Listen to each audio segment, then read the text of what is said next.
Reliance industries chairman Mukesh Ambani చిన్న కుమారుడు అనంత్ అంబానీ, రాధికా మర్చెంట్ల వివాహం జూలై 12న జరగనుంది. వీరి వివాహం అంశం ప్రతిరోజు వార్తల్లో నిలుస్తూనే ఉంది. ముంబైలో జరగనున్న ఈ హై ప్రొఫైల్ వెడ్డింగ్కు ముందు చాలా ప్రీ వెడ్డింగ్ ఈవెంట్లు జరిగాయి. ఇదిలా ఉండగా మంగళవారం అనంత్ రాధికల వివాహానికి ముందు అంబానీ కుటుంబం మహారాష్ట్రలోని థానేలో బడుగు బలహీన వర్గాల ప్రజల కోసం గ్రాండ్గా సామూహిక వివాహాలను నిర్వహించింది. ముంబైకి 100 కిలోమీటర్ల దూరంలోని పాల్ఘర్ ప్రాంతానికి చెందిన 50 మంది పైగా నిరుపేద జంటలకు అంబానీ కుటుంబం సామూహిక వివాహం కార్యక్రమాన్ని నిర్వహించింది. అంబానీ కుటుంబం థానేలోని రిలయన్స్ కార్పొరేట్ పార్కులో వివాహ వేడుక జరిగింది. ఈ వేడుకకు జంటల కుటుంబాలకు ప్రాతినిధ్యం వహిస్తున్న సుమారు 800 మంది హాజరయ్యారు. ఈ వేడుకతో ప్రారంభించి రాబోయే పెళ్లిళ్ల సీజన్లో దేశవ్యాప్తంగా ఇలాంటి వందలాది వివాహాలకు మద్దతుగా కొనసాగిస్తామని అంబానీ కుటుంబం ప్రతిజ్ఞ చేసింది. ఈ వేడుకలో స్వయంగా ముఖేష్ అంబానీ, తన భార్య నీతా కూడా పాల్గొన్నారు. దీనికి సంబంధించి అంబానీ కుటుంబం నుంచి ఓ కార్డు కూడా జారీ అయ్యింది.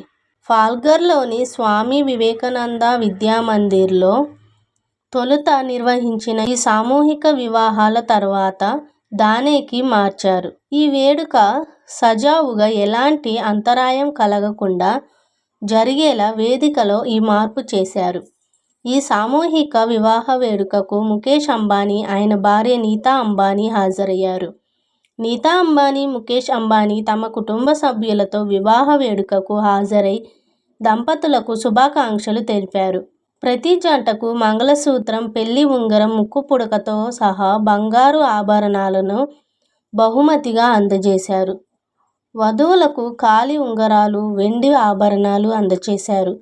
అంతేకాకుండా ఆనందంగా ప్రతి వధువుకు 1 లక్ష చెక్కును అందించారు. ప్రతి జంటకు సంవత్సరానికి సరిపడా కిరాణా సామాగ్రి, గృహోపకరణాలు బహుమతిగా అందించారు.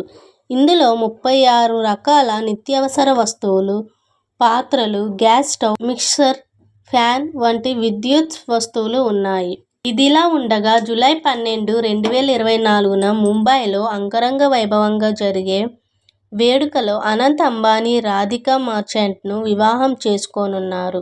జూన్ 29న యాంటిలియాలోని అంబానీ ఇంట్లో ప్రైవేట్ పూజా కార్యక్రమంతో వివాహ వేడుకలు ప్రారంభమయ్యాయి. ఈ జంట వివాహ వేడుక ఘనంగా జరిగింది. ఈ వివాహానికి భారతదేశం, విదేశాల నుండి చాలా మంది ప్రముఖులు హాజరు కానున్నారు.